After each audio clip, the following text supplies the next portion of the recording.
mugamba mutya abalungi abeekuumira ku Senga Phase 256 mbaniriza ate nate olunaku olwaleero kansubire muli bulungi yonna gye musinzira okubeera nga mumpuliriza oba nga mundaba. Olwaleero njagala kwogerako n'abakyala baswitaati bange abalungi twogere ku mana yaffe.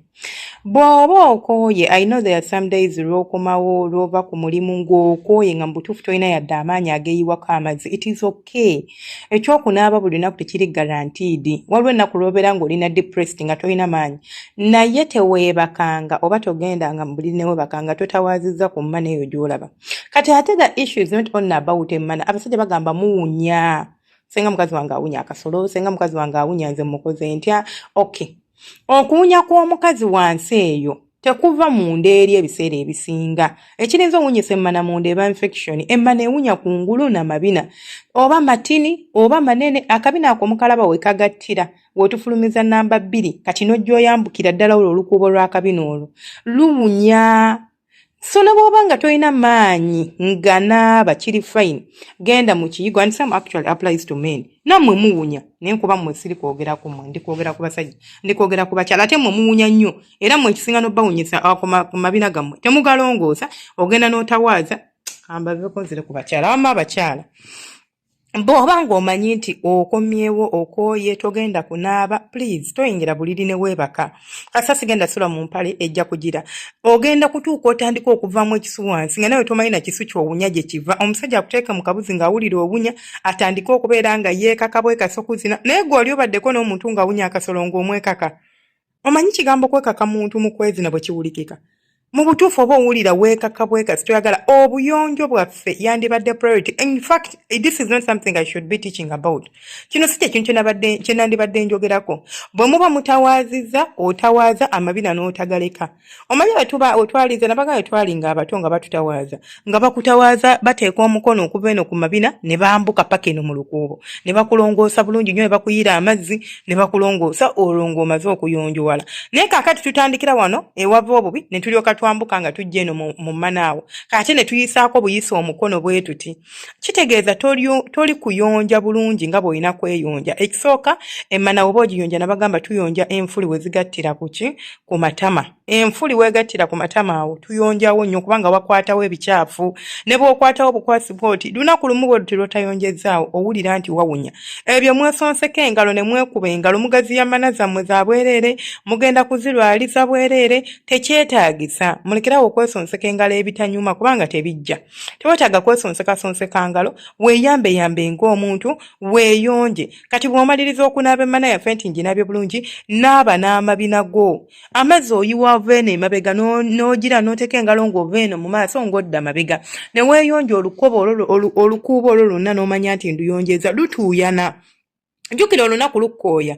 Olaba ne bw'oba ng'otuula butuuzi nti nze senga nze sizunga sidde eno sidde eri. Naye waliwo yaŋŋambye mbu emmana y'omukazi ng'akola nnyo egyo emirimu gy'okwewujja mbu eba ewooma kubanga eba ewunyawunya. Kale waliwo abaagala ewunyawunya naye kaakati kale njogera ku muntu nga be bano abalina ebizibu by'obuyonjo nga yeetaagalira ddala kintu kivaamu kasu. Ate nawe ng'omukyala sisuubira nti emmana yo weeba ewunya eba ekuwa emirembe. Mpozi nga togiwulira. Tolinda kale otuuke nagiwulira kuba olinza okuba togiwulira naye tolinda otuuke nagiwulira kyokka ate nga n'obuzibu obuliwo. N'abasajja abandi bagambye nti mukyala wange wansi eyo tewawunya bulungi beekomomma beetya. Tayagala kwogera. Ate najja n'agamba Senga Faith mu kifo ky'okugamba mukyala we mugamba anyiige bw'aba ye ng'alaba ye solution nti yakunyiiga naye nkuwagala nti agenda kukyusaamu era bw'anaamala okweka n'ammusa wano ng'omugambyeko bw'anaayingira eri mu kayu oba mu kisenge nga yeekwate nga yeewunya nga mpunya nga yeewulira era nga yeetereeza ng'atandika ogenda okulaba ng'atandise obutasiiba nnyo mu mpale n'ekyate oyambala mpale n'ogisiibamu n'ogisulamu kale olinza ogisiibamu etizokke naye empale bw'etuba tugijjamu. Omukyala alina okweyigiriza okutwala akapale mu ngalo like akapale mu gundi mu nsawo yo ka extra just in case of anything. Oli mu ovulation empale yonna eri kutoba. Bw'oba toli muntu akozesa pantliners which are also not so good okwemanyiiza like you shouldn't actually be wearing pantliners throughout the month. Nedda.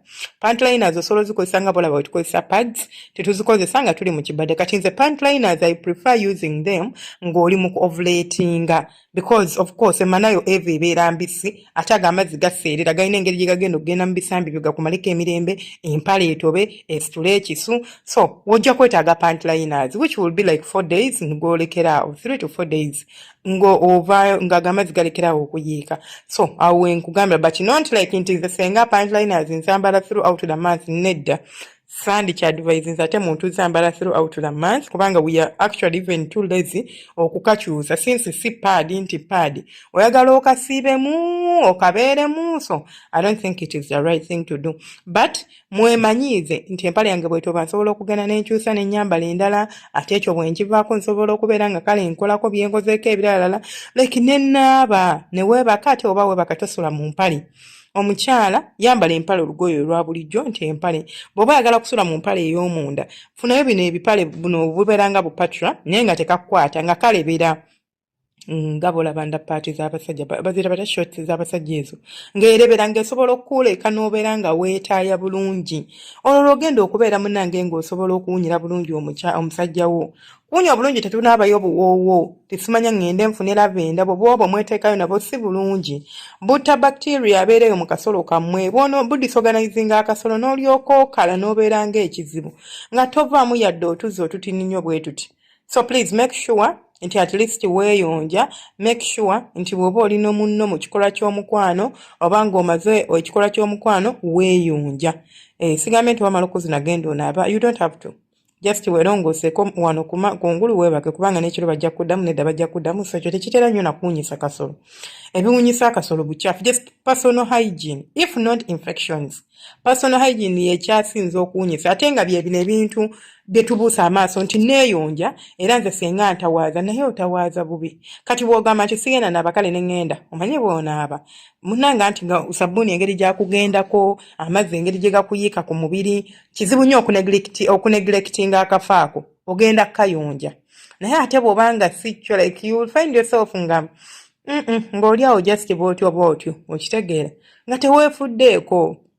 So make sure if you are not showering emano oginaaza bulungi nnyo awo enfulu wezigatira ku mana tuyisaawo tosonseka lugalo munda terwetaagisa then n'ekirala amatako gano wegeegattira awo olukuubo lw'amabino olwo luyonje bulungi kubanga nalwo luvaako obukyafu obuyitiridde omuntu n'olyoka owunyirira munno n'okyumuuka ng'oli bulala ng'okyumuuka ng'olinga ono kakasiro wa kesisi.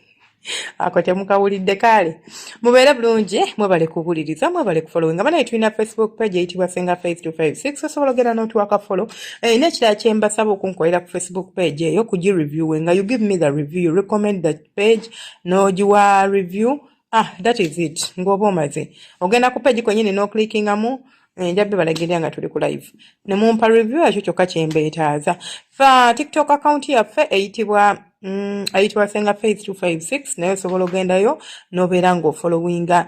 Then tulina channel endala eyitibwa Story Hub Luganda eyo naye osobola okugendayo n'obeera ng'ogirabako eyo channel tubeerayo ne lives every other day ate n'ekirala ebeerako stories ez'abantu abakulu bokka anti ebigambo tetubisabika ng'era bwemumanyize Senga Faith wammwe mubeera bulungi akuuma atakuumira mpeera mbaagala nnyo basweetaati bange abalungi.